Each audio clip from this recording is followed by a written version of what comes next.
आम आदमी पार्टी सीधे तौर पर निशाना साध रही है। आम आदमी पार्टी ने दरअसल एक वीडियो जारी किया और ये कल की तस्वीरें हैं जब रेखा गुप्ता अरुण जेटली स्टेडियम पहुंची थी। वहां मेसी का प्रोग्राम था, मेसी पहुंचे थे और ऐसे में AQI के वहां पर नारे लगे।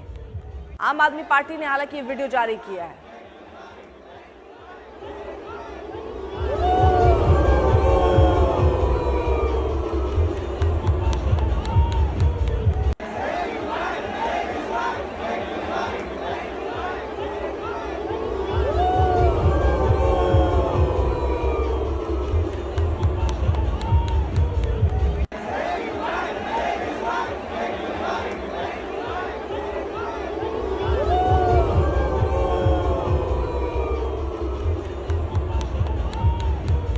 एयर क्वालिटी क्या है आपकी?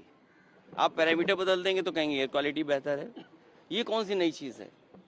आप एयर क्वालिटी को बेहतर कैसे करेंगे? दुनिया के तमाम देश आप देख करके आते हैं, वहाँ AQI क्या है? मुझे लगता है कई बार लोग इसलिए भी बाहर जाते हैं कि बहुत साफ सुथरी हवा मिल जाए जिससे उनके लंग्स साफ हो जाएं, क्लियर हो जाएं।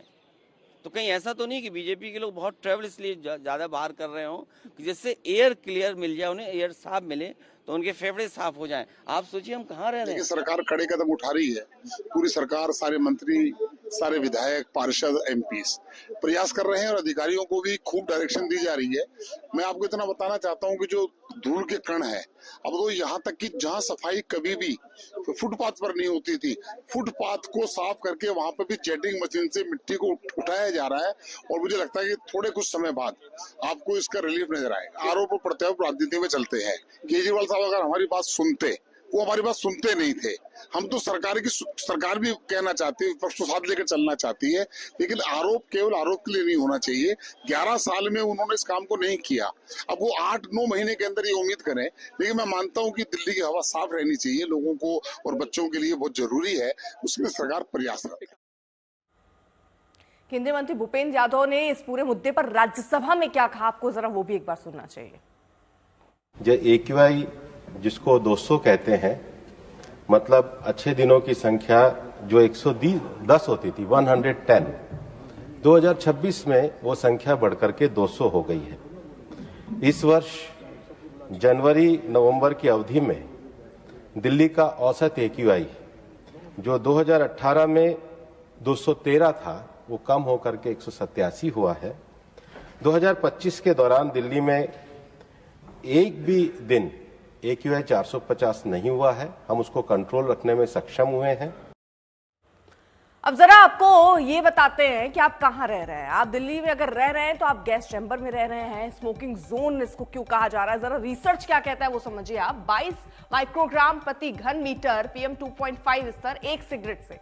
अब दिल्ली में PM 2.5 का स्तर 198, यानी 9 सिगरेट अगर आप दिन में पी रहे हो, आप पीते हो या ना पीते हो, लेकिन फिर भी उसका जो नुकसान है वो आप दिल्ली में रहते हुए उठा रहे हैं। और ये लगातार चल रहा है और ये आज नहीं चल रहा है, ये हर दिवाली के बाद से त्योहार बीतते हैं, ठंड का मौसम आता है और उसके बाद से यही स्थिति रहती है। हम हर बार यही चर्चा करते हैं, लेकिन अभी तक इसका कोई सोल्यूशन नजर नहीं आता है। सरकारें बदल जाती हैं लेकिन व्यवस्था नहीं बदल रही, हालात नहीं बदल रहे। वही अगर आपको हम दिखाएं कि नोएडा में अगर आप देखें, मतलब अगर आप एक सिगरेट पीते हैं तो PM 2.5 का स्तर होता है और अगर आप नोएडा में हैं तो वहां पर स्तर पहुंच जाता है 266, यानी कि 12 सिगरेट दिन में। अगर आप 12 सिगरेट पीते हो, जितना नुकसान आपको होगा वो अगर आप नोएडा में रहते हैं तो वो नुकसान आपको ऑलरेडी हो रहा है।